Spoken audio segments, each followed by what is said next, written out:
Every day, I told Dave and Ron, do not leave empty bottles in my car. But they usually did. On the way to whatever apartment complex we were gonna hit, they'd insist that I stop at a 7-Eleven for their after-school snacks. Pint bottles of Pepsi. They were glass in those days. And a giant bag of barbecue potato chips. By the end of the evening, the boys were gone, but those goddamn bottles would be rolling around on the floor of the back seat. I was a couple years out of college. The guys were about 16. Dave was serene, largish, Hispanic. Ron was thin and twitchy, with long, stringy blonde hair. He talked about Led Zeppelin a lot. They were nice kids. They were my runners. I was their boss. We made good money. We worked for an outfit that sold magazine subscriptions door to door. Our specialty, apartment complexes. You can knock on about 6 apartment doors in the time it takes you to do 1 or 2 houses.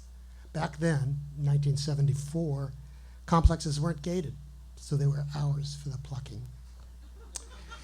Every weekday afternoon, I picked the guys up at the company's office on 6th Avenue in Bankers Hill. In my black 59 Chevy, we'd scour the county for virgin territory apartment complexes. When we found one, I'd park and start filling out contracts. Dave and Ron headed out with forms listing about 60 magazines that people could subscribe to for a low, low price. Our best-selling titles, Guns and Ammo, and PV4. Pickups, vans, 4-wheel drive. These were not high-end apartments. The residents were mostly working class, if that, or low-ranking Navy. Just got home from work, most of them, maybe getting dinner together, tired and unsuspecting.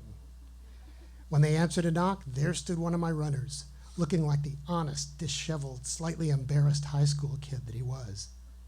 Dave or Ron would ask if they'd received their free copy of TV Guide the day before. Of course they hadn't. None had been dropped off. But the runner would pretend to be confused. He'd shake his head and say, "Wow, you were supposed to get one.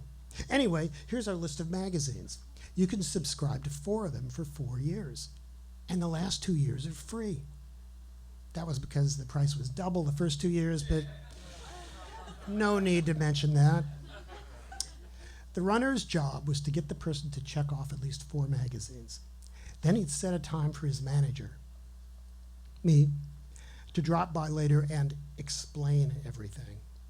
When Dave or Ron had 2 or 3 appointments, he'd come back to the car and give them to me. It was my job to close the deal. And I was Alec Baldwin in Glengarry Glen Ross. I closed deals. Because I was good. I was really good. I projected friendly and helpful and dressed nicely. Long sleeve Oxford button-down shirt without overdoing it. Crisp blue jeans and respectable sneakers. Clean cut as I was, I felt more than vaguely like a sleaze. This was con man stuff, and I knew it. But I tried not to think about it. So I didn't. I put my reservations, my conscience, my better self in a box and slammed the lid. The result? Success. Mike and Harvey, who ran the San Diego office, were impressed by the way I was able not only to memorize the script, but to deliver it effectively. Look someone in the eye. Pause at the right times. Remember, when holding the contract, to cover the total price of the subscription with my thumb. Most managers closed deals on about half the appointments. My rate was almost 90%. Dave and Ron loved me. So did Mike and Harvey. When a deal closed, everybody got a commission. I was their golden boy. What's amazing in retrospect is that anyone was able to show up at someone's door and get him or her to sign a 4-year contract and fork over a $5 cash advance. Now, according to the Consumer Price Index's inflation calculator, $5 in 1974 was worth about $25 in today's money. And I got that $5 almost every time. But something went wrong. One evening, Dave and Ron came back with 8 appointments. 8. We were going to make some serious bucks. I got $9. That's $45 today for every sale. A runner got $7. Had gamblers been covering this in Las Vegas, the smart money would have had me closing at least 6 of those 8 deals. I closed 1. When I told the other 7 people that I needed $5 for the down payment, there was a pause, and they shook their heads. No, I don't think so. Dave and Ron were devastated. So was I. This was a ripe new complex, and I just burned it to the ground. Back at the office, Mike and Harvey thought I must be deviating from the script. Run it by us, Mike said. He stood in front of me, as if he were in the doorway to an apartment. I dived in, cruising through the routine. I took the contract out of my pocket when I was supposed to. I pointed to the monthly price while covering up the total. I casually mentioned how much I personally enjoyed reading one of the magazines he had selected. Then, at exactly the right time, I said, "Now I need you to go and get $5. Mike held up his hands to stop me. He turned to Harvey. "What do you think?" Harvey said, "I think that's it." I'd forgotten to point. When saying, "Now I need you to go and get $5, you have to point over the person's shoulder and into the apartment. This, Mike explained, is a trigger. It gets the person to turn and move without thinking. Of course, how could I have left that out? The next night I was 5 for 6.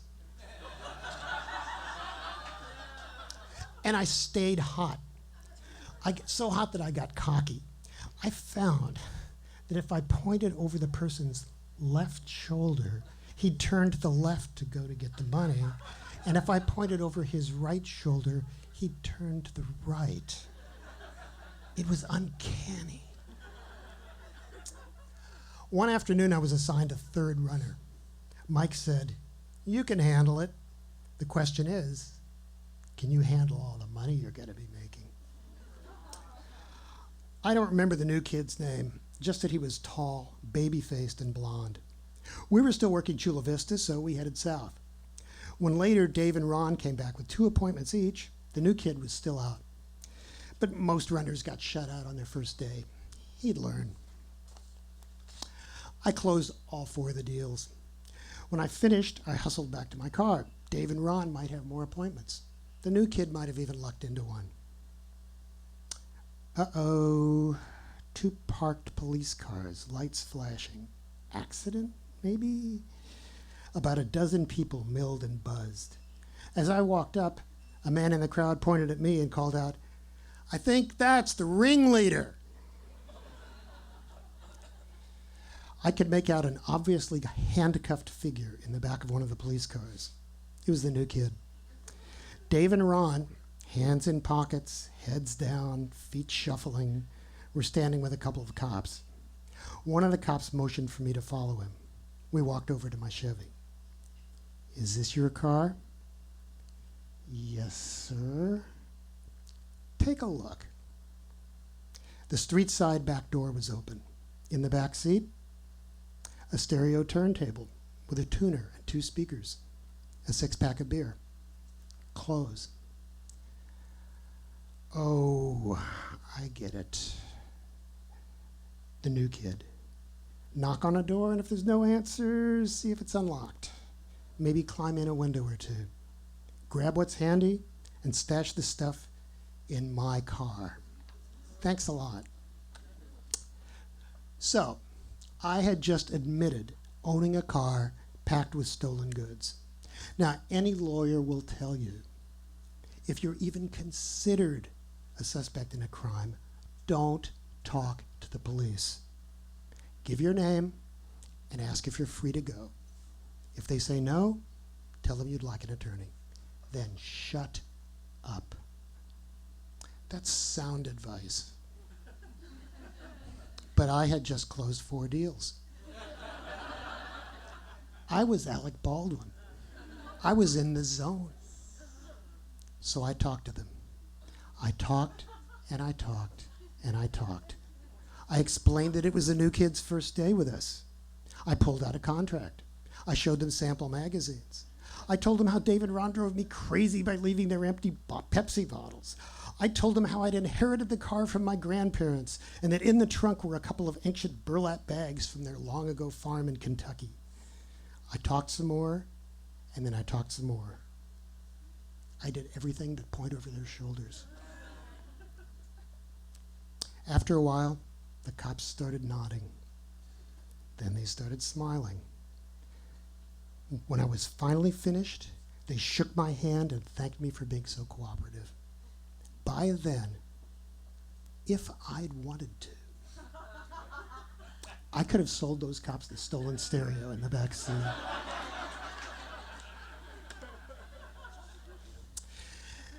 The baby-faced blonde kid left with my new friends in the Chula Vista Police Department. As I drove back to the office with Dave and Ron, I went through 3 stages. 1, triumphant. I'm unstoppable. 2, trembling. I almost went to jail. Finally, 3, sadness, despair. In my shaken, unguarded state, the box crammed with my reservations, my guilt, my better self flew open. The contents washed over me. I'm squandering my life. And on this, deceiving people, actually doing harm. A lot of the people I'd tricked into signing on a dotted line couldn't afford what I'd sold them. And the bills were going to come every month for 2 years. What am I doing? Well, here's why I was doing it. Before I'd landed this so-called job, I'd lived barely, crummy paycheck to no paycheck. Now my fridge was stocked, and I paid my rent on time. I was financially secure. I had $500 in the bank. Not reason enough, not anymore. That night, I quit. A few months later, I was broke again. My college roommate in Northern California offered me a place to stay until I found something. I packed the Chevy. Just short of Bakersfield, smoke started belching from under the hood. Cracked engine block. Many hundreds of dollars I didn't have. The repair shop referred me to a junkyard. I made the call. Then I scrounged some boxes from a grocery store across the street, packed up my stuff, and carried the boxes to a Greyhound station a few blocks away. A man from the junkyard offered $25 for the car. I took it. As he set the towing hook, he said, "Got everything?" I rummaged around. Under the seat, I felt 1, then 2 Pepsi bottles. Those guys. Then I took the bottles to the grocery for the 10-cent deposit. I knew I was going to need it.